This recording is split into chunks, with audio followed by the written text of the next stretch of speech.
这里是……我记得在摩天轮上，我向侵蚀之律者发起了攻击，然后……瞧瞧你都做了什么？侵蚀之律者，没必要这么防着我。说实话，我现在一点和你吵闹的心思都没有。衙役，你连不要在高空进行危险动作的生活常识都没有吗？从高空坠落的体验，我这辈子都不想有第二次了。算了，就当是你比较心急吧。总之，现在我们抵达目的地了，你满意了吗？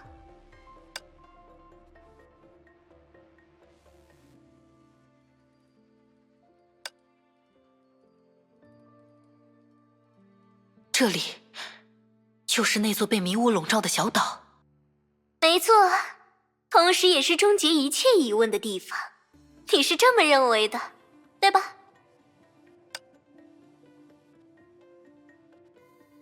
可惜，如你所见，这里什么都没有。它早已成为我的囊中之物，而你想要寻找的答案，我可以确信，它们从一开始就不存在。这不可能。衙役，你什么时候变得这么信任他了？这可不像你呀！难道你真的一点都没怀疑过，那天他对你袒露的真相，其实依然有所保留？这个问题的答案，我自然会去解开，但不会是现在，更不会是和你一起。我知道你想干什么，我不会给你任何探究他过去的机会。冒牌货！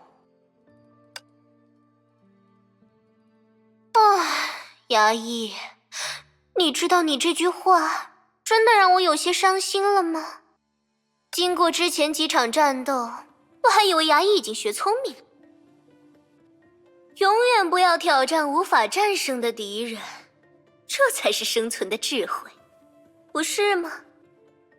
是吗？可我记得我们应该没有得出这个结论。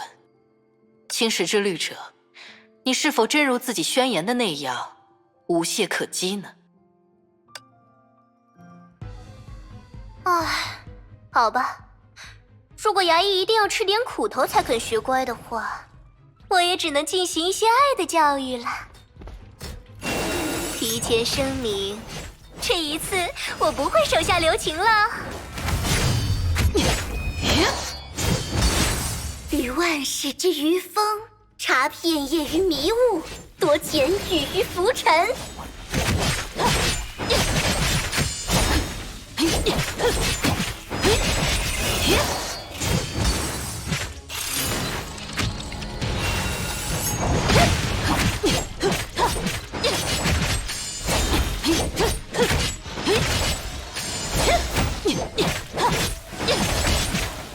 看吧，还是像之前那样分毫未变。这样的桥段还要上演多少次呢？衙役，你还没有生厌吗？我都快要打哈欠了。是吗？那这样呢？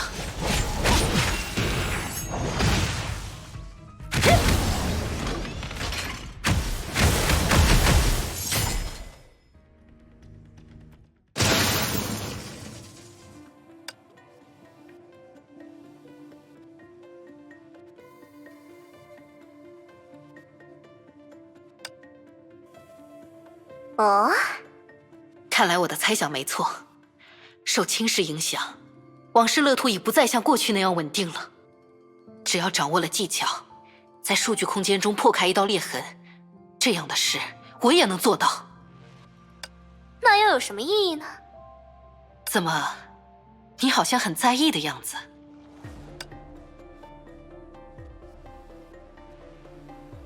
我一直很好奇，千劫到底做了什么，竟然能让你这样谨小慎微的蛰伏者也不得不改变计划，亲自下场。以我对他的了解，只有一种可能，那个男人只会采取最直接也最有效的方法——暴力。既然乐土已经成为了你存在的媒介，那么它受到的破坏，自然也会转化为你受到的损伤，对吗？仅凭只言片语就能想到这么多吗？雅一，怪不得大家都说你更适合当理智律者呢。只要不断对乐土空间造成伤害，就能削弱我的力量。哎呀，一个人的车轮战吗？真是有趣的想法呢。只不过……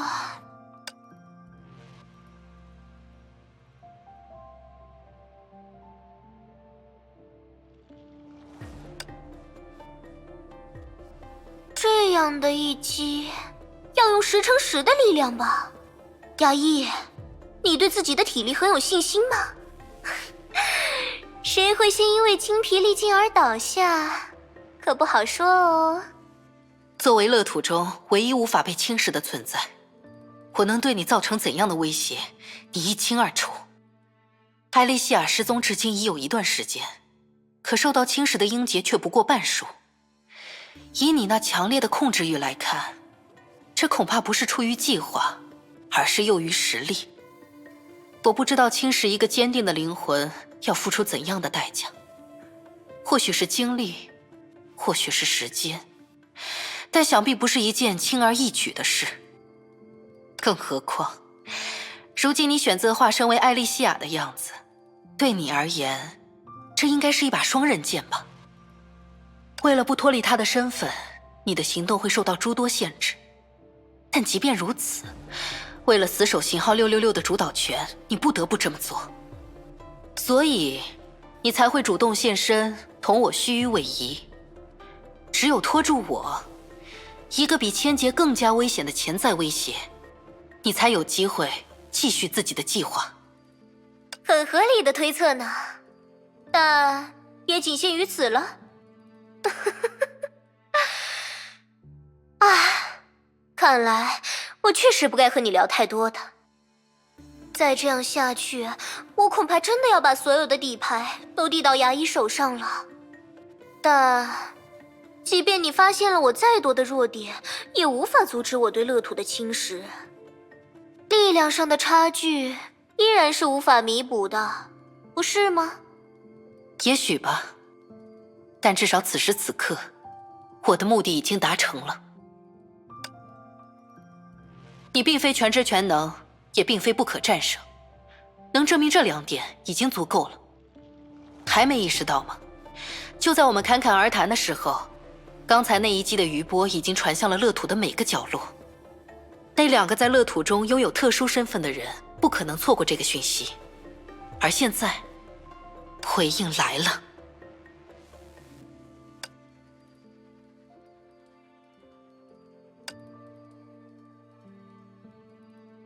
还好，我并未来迟，所以，我们重新来过吧，侵蚀之律者。